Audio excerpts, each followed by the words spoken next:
Hello everyone, so welcome back to the J Chemistry, and here we are with the next problem of the day and the solution to the previous problem of the day. तो problem of the day number 7 का solution discuss करेंगे and problem of the day number 8 मैं आपको आज देने वाला हूं, तो लेट्स स्टार्ट।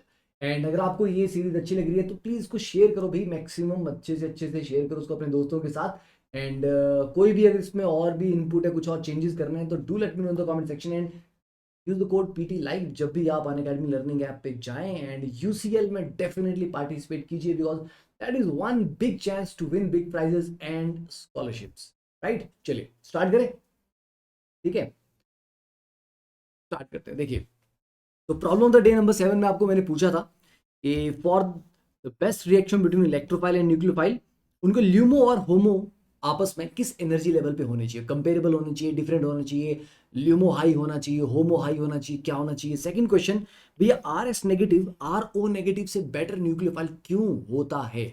चलिए इसको देखते हैं। तो पहली बात, बड़ी अच्छी बात है, ये बहुत प्यारा सा डायग्राम है ये। ठीक है, इससे आपको अच्छे से आइडिया मिलेगा। बेटा ये इलेक्ट्रोफाइल है, उसका खाली ऑर्बिटल है, तो ये इलेक्ट्रोफाइल का ल्यूमो है, लोएस्ट अनऑक्यूपाइड मॉलिक्यूलर ऑर्बिटल।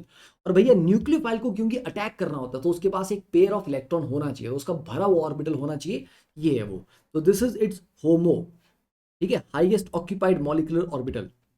देखो, जो इलेक्ट्रॉन देने होते हैं, सामने वाले को डोनेट करना है ना उसके साथ बॉन्ड बनाने के लिए, फिर आउटर मोस्ट इलेक्ट्रॉन ही दिए जाते हैं। तो जो इलेक्ट्रॉन दूसरे को देने हैं वो न्यूक्लियस से जितने दूर हो उतना बेटर है, ताकि न्यूक्लियस का उनके ऊपर जो अट्रैक्शन है वो वीक रहे और वो आसानी से डोनेट किए जा सके। किसी को भी डोनेट करना है आराम से निकाले जा सके। तो बेटा होमो की जो एनर्जी है वो हाई रहेगी तो अच्छा रहेगा। हाई का मतलब है न्यूक्लियस से दूर है, और हाई एनर्जी का मतलब है बड़े स्टेबल नहीं है, निकाले जा सकते हैं। लो एनर्जी में होते तो बहुत स्टेबल होते, स्टेबल इलेक्ट्रॉन्स को कोई देना चाहता है कभी नहीं। तो होमो न्यूक्लियोफाइल का ऑब्वियसली हाई एनर्जी में होना चाहिए। बेटा ये ल्यूमो है, ये वो खाली ऑर्बिटल है जिसमें इलेक्ट्रॉन्स को हमने एक्सेप्ट करना है। अब ये भाई साहब अगर हाई एनर्जी में रहे तो दिक्कत होगी ना, ये थोड़ा सा लो होने चाहिए ना। लो एनर्जी में इलेक्ट्रॉन्स आ रहे हैं, भैया हाई से लो में जाएंगे तभी तो पानी ऊपर से नीचे गिरता है ना। हाई से चलेगा लो की तरफ चलेगा, तो ल्यूमो ना कंपेरेटिवली लो होना चाहिए एनर्जी में, कंपेरेटिवली, ताकि इलेक्ट्रॉन्स अगर लोअर एनर्जी वाले में जा रहे हैं तो वो अच्छा फील करेंगे, ज़्यादा स्टेबल फील करेंगे। अब देखो, ये ल्यूमो और ये होमो मिलके जब एक बॉन्डिंग ऑर्बिटल या इंटरेक्शन दे रहे हैं तो ये आपका बन रहा है बॉन्डिंग सेट, और ये आपका बन रहा है एंटी बॉन्डिंग। तो देखो कितना गेन आ रहा है एनर्जी में, पहले इलेक्ट्रॉन इस लेवल पे थे अब वो इस लेवल पे हैं, तो इतना डिफरेंस आ रहा है। तो this difference is the gain, जो उनको स्टेबिलिटी मिली, एक्स्ट्रा स्टेबिलिटी, तो ये अच्छी बात है। तो ये पहला केस है जहां पर ऑर्बिटल्स आपस में एनर्जी में थोड़ा क्लोज लेवल पे थे। ठीक है, बहुत ज्यादा डिफरेंस उनके बीच में नहीं था। अब एक और सेट लेते हैं जहां पर इलेक्ट्रोफाइल थोड़ा ऊपर चला गया, न्यूक्लियोफाइल का होमो थोड़ा सा नीचे आ गया। अब इनके बीच में गैप बढ़ गया है, और गैप कैसा बढ़ा, इलेक्ट्रोफाइल का ल्यूमो थोड़ा ऊपर चला गया। अब क्या हो गया, इलेक्ट्रॉन ऑलरेडी यहाँ पे है। ठीक है, तो और जब बॉन्डिंग ऑर्बिटल बनेगा तो यहाँ पे होंगे। गेन कितना आया है, थोड़ा सा ही आया है, बहुत ज़्यादा फायदा नहीं हुआ। तो इस इंटरेक्शन को बहुत ज़्यादा फायदा नहीं मिल रहा, तो ऐसा बॉन्ड बनाने की बहुत स्ट्रांगली टेंडेंसी होगी ऐसा हम नहीं बोल सकते। बेटा और अगर न्यूक्लियोफाइल को नीचे ले आऊँ और ल्यूमो को ऊपर ले जाऊँ, और ज़्यादा इनके बीच में गैप बढ़ा दिया जाए तो और ज़्यादा दिक्कत आ जाएगी। ठीक है, तो एनर्जी गेन यहाँ पे निग्लिजिबल हो जाएगा। तो इसीलिए जो इंटरैक्टिंग ऑर्बिटल्स हैं बेटा, वो जितने क्लोज हो एनर्जी में उतना ही बेटर रहता है। अब आप बोलोगे सर ऐसा नहीं हो सकता, तो इसको ऊंचा कर दो उसको नीचे कर दो, है ना? इसको और ऊपर कर दो उसको और नीचे कर दो, फिर तो सर और भी अच्छा हो जाएगा। देखो फिर बात तो आपकी सही है ना, कि सर इसको अगर और ऊपर कर देंगे तो ये गैप और ज़्यादा बढ़ जाएगा।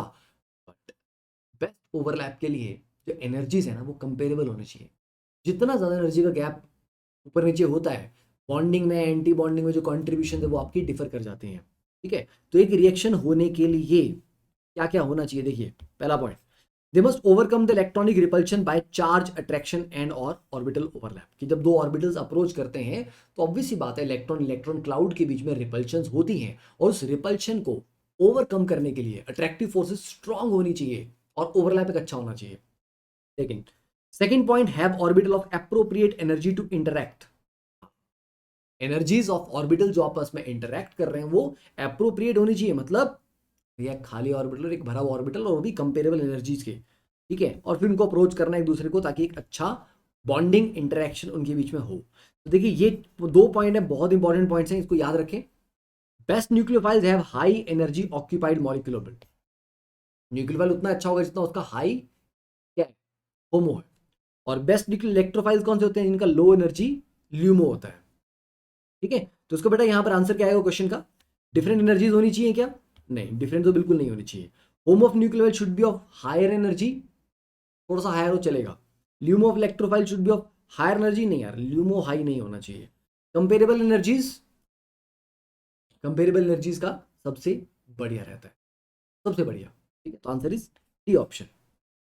Okay, why RS negative is a better nucleophile than RO negative, because sulfur is more polarizable than oxygen। और न्यूक्लियोफिलिसिटी में पोलराइजेबिलिटी बहुत इंपॉर्टेंट होती है। सल्फर का साइज बड़ा है तो उसके इलेक्ट्रॉन क्लाउड को पोलराइज आसानी से किया जा सकता है, तो वो जो अप्रोच करेगा पोलराइज अच्छे से होगा, तो ओवरलैपिंग अच्छी होगी, बॉन्डिंग ज्यादा अच्छी होगी, इफेक्टिव बॉन्डिंग होगी वहां पे। ठीक है, तो बढ़िया क्वेश्चन है ये। नेक्स्ट, अब देखो problem of the day number 8 आपको मैं क्वेश्चन दे देता हूँ। तो हमारे सामने ये 2 क्वेश्चन है। पहला क्वेश्चन, आपने देखा है कि जैसे बेंजीन है ना, इलेक्ट्रोफिलिक जब आप रिएक्शन करवाते हो तो बेंजीन का है ना ब्रोमीन के साथ रिएक्शन कराते हो, चलो FeBr3 या कुछ लुइस एसिड हम लेते हैं साथ में, बट हम इसको यहाँ पर ऐसे दिखाते हैं कि यार बेंजीन एक न्यूक्लियोफाइल की तरह काम कर रहा है और ब्रोमीन यहाँ पे इलेक्ट्रोफाइल है। नहीं यार, ब्रोमीन ब्रोमीन के बीच में कोई इलेक्ट्रोनेगेटिविटी तो है नहीं, दोनों सेम एटम है, तो इलेक्ट्रोफिलिक कैसे हो गया। तो कुछ सिग्मा बॉन्ड इलेक्ट्रोफिलिक होते हैं, लाइक Br2 का ले लो, क्लोरीन का ले लो, आयोडीन का ले लो, पोलैरिटी नहीं है इनके बीच में फिर भी इलेक्ट्रोफिलिक है। पर कार्बन कार्बन का बॉन्ड है, इसको ऊपर अटैक करके दिखाओ, कोई पोलैरिटी नहीं है इसके बीच में, तो क्या ये इलेक्ट्रोफिलिक है कि कोई न्यूक्लियोफाइल इसके ऊपर ऐसे अटैक कर देगा अल्केन के ऊपर, नहीं। कार्बन कार्बन पे नहीं, कार्बन हाइड्रोजन पे फिर थोड़ा बहुत कर सकता है, पर कार्बन कार्बन पे नहीं। तो carbon carbon bond electrophilic character show नहीं करता, जबकि Br single bond Br, chlorine single bond chlorine करते हैं। भैया ऐसा क्यों होता है कि कुछ sigma bond electrophilic character show कर रहे हैं, कुछ नहीं कर पा रहे। सेकंड, जे एडवांस 2021 का क्वेश्चन है, अभी रिसेंट क्वेश्चन है ये, और प्यारा क्वेश्चन, द कंपाउंड और द कंपाउंड्स जो HNO3 के साथ रिएक्शन करके give the product having degree of rotation, इतना प्यारा सा क्वेश्चन है, सॉल्व करिए। तो अगले प्रॉब्लम ऑफ द डे में, ठीक है, नेक्स्ट डे आपको इसका सॉल्यूशन भी मिल जाएगा और अगला प्रॉब्लम ऑफ द डे भी मिल जाएगा। पहले मैं क्या कर रहा था, क्वेश्चन अलग अपलोड कर रहा था, सॉल्यूशन अलग कर रहा था, अब मैंने ठीक कर दिया कि आज एक क्वेश्चन आएगा, प्रीवियस क्वेश्चन का सॉल्यूशन आएगा, फिर अगले दिन प्रीवियस का सॉल्यूशन आ रहा है और नया क्वेश्चन आ रहा है, तो that is better for you. तो धीरे धीरे अपन ग्रो करते रहते हैं, इंप्रूव करते रहते हैं, तो उसको सॉल्व करो अच्छे से, एंड उसके बाद सॉल्व करने के बाद शेयर करना है। अनअकैडमी चैंपियंस लीग में डेफिनेटली डेफिनेटली पार्टिसिपेट करना है and use the code PT live अब जहां पर भी ज्वाइन कर रहे हैं, और इस चैनल को थोड़ा सा ग्रो कराने में हेल्प कीजिए, सब्सक्राइब कीजिए, शेयर कीजिए अपने दोस्तों के साथ, एंड छोटे छोटे वीडियोस में और आपके लिए बनाता रहूंगा इस तरह के, and you will get perfect content for the chemistry.